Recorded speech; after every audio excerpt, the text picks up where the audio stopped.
ازيكم يا حبايبي عاملين ايه؟ تعالوا بقى نعمل الغداء. شوية اكل سهلين وطعمهم تحفة.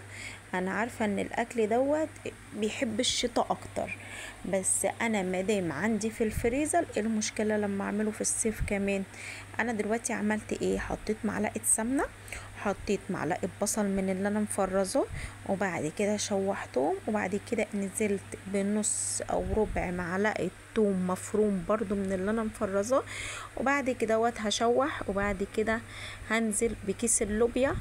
اللوبيا دي انا مفرصاها ووريكم التفريز بتاعتها. وبعد كده هنزل بكيس صلصة برضو انا مفرزاها، يعني نزلت الاول بكيس الصلصة على الثوم والبصل والسمنة، وبعد كده هنزل بكيس اللوبيا. انا ما بحبش اسبك ولا صيف ولا شتاء، يعني ولا في الشتاء بحب اسبك الاكل ولا في الصيف بحب اسبك الاكل. ليه يا موزين؟ علشان الجو حر، الجو مش عايز تسبيكات بصراحة. وفي الشتاء برضو نفس النظام، بيبقى الواحد مش طايق، معدته بتوجعه، يعني فاهمة؟ معدتكم يعني معدة الواحد بتوجعه من الاكل المسبك. قولوا لي بقى، في اسهل من شويه اللوبيا اللي انا عملتهم دول؟ واللحمه بتتسلق على جنب، يعني انا حاطه اللحمه بتتسلق على جنب.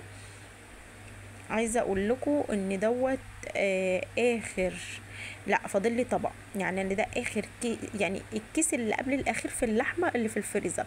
فاضل لي عندي طبق تاني نص كيلو لحمه، وخلاص كده خلصت لحمه العيد.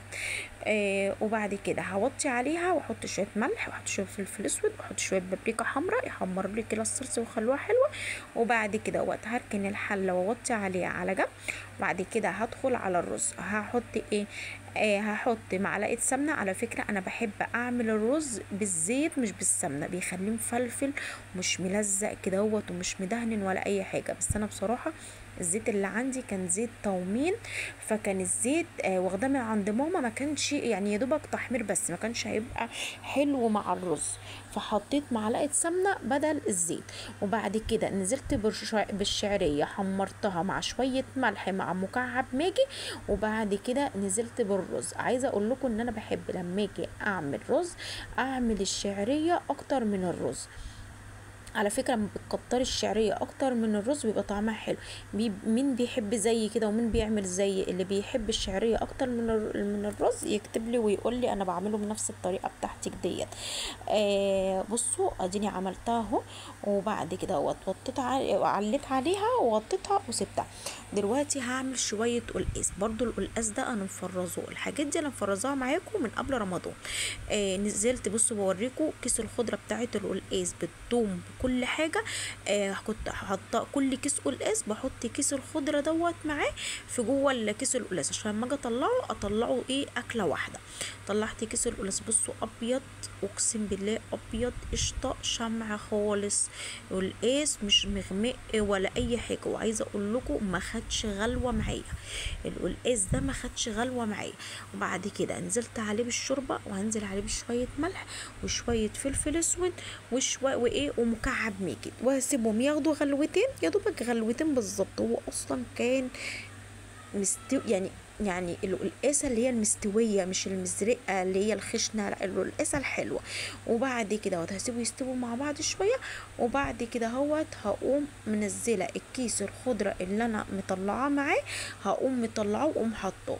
ولا بقى هحمر خضره، ولا هقعد اغسل في خضره، ولا هجيب التوم اقعد افصصه، ولا اقعد اشوح فيهم، ولا اقعد اضرب في الكبه، ولا اضرب في الخلاط، ولا اعمله بالمخرطه، ولا اي حاجه خالص. مجرد خضرة انا عاملاها قدامكم.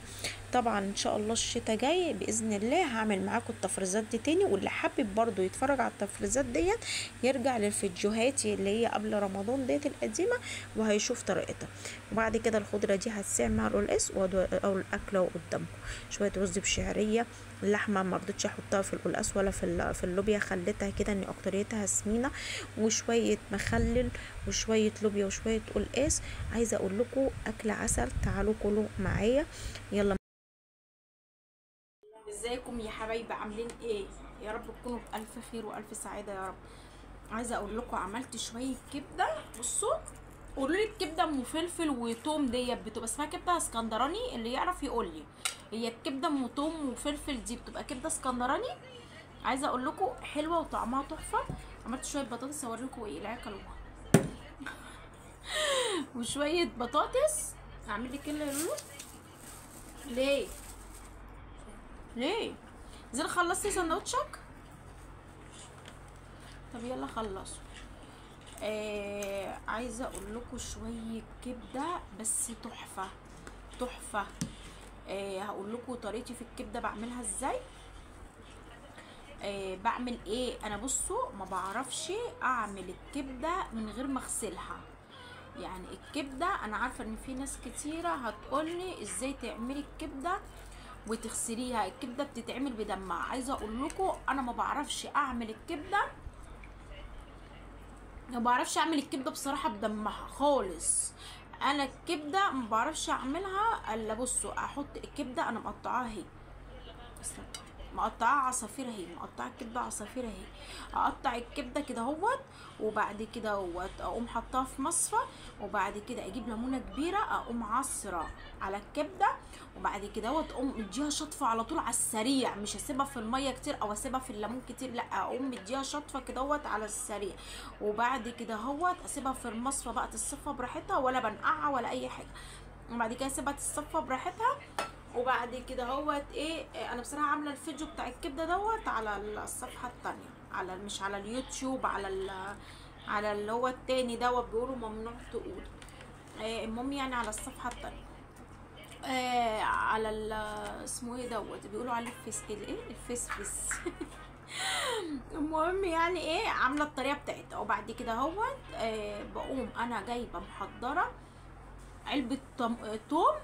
انا ببقى محضراها عندي في الفريزر، علبه توم وعليها ملح وعليها كمون وعلى شويه كركم صغيرين على شويه خل على شويه ليمون، واقوم حطاهم في الفريزر. وقت ما اجيب سمك اطلع واتبل على طول. وقت ما اجيب اعمل بتنجان مقلي ولا بتنجان مخلل اطلع على طول. هعمل طماطم مخلله اطلع واحط على طول. عندي بقى ده انا ما عنديش ليمون، ده انا ما عنديش لا انا الطومه عندي جاهزه.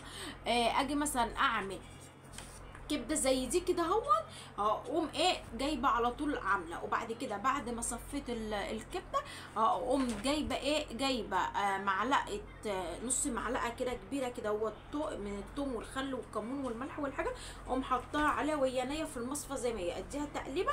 وبعد كده اهوت اقوم مقطعه اللي هو اسمه ايه دوت، مقطعه الفلفل ده، مقطعه الفلفل وايه، اقطع الفلفل. وبعد كده اهوت ايه، اجيب شويه زيت احطهم في الصينيه ولا في الطاسه، وانزل الفلفل وانزل الكبده ام توم، اديها تشويحه كده وتقوم تدي تتبيله كده اهو، يعني ايه تدبل مني كده شويه. اقوم جايبه ايه، السلام عليكم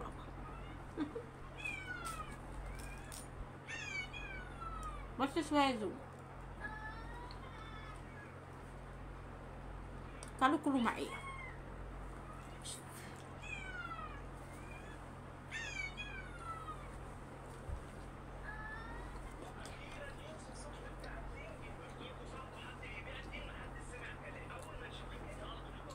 واول بقى ما تدبل مني اقوم جايبه ايه، معلقه توم ولا نص معلقه توم، اقوم حطها تاني، واقوم مديها تشويحه وخلاص على كده واطفي عليها. ما تديش الكبده سوا كتير عشان ما تنشفش منك، عشان الكبده ما تنشفش منك، ما تخليهاش تستوي كتير.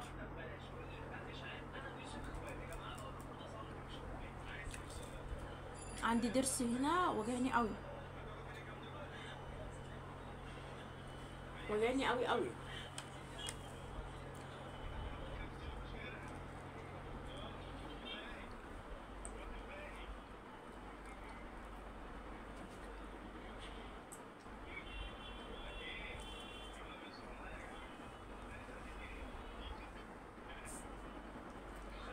مش بحث.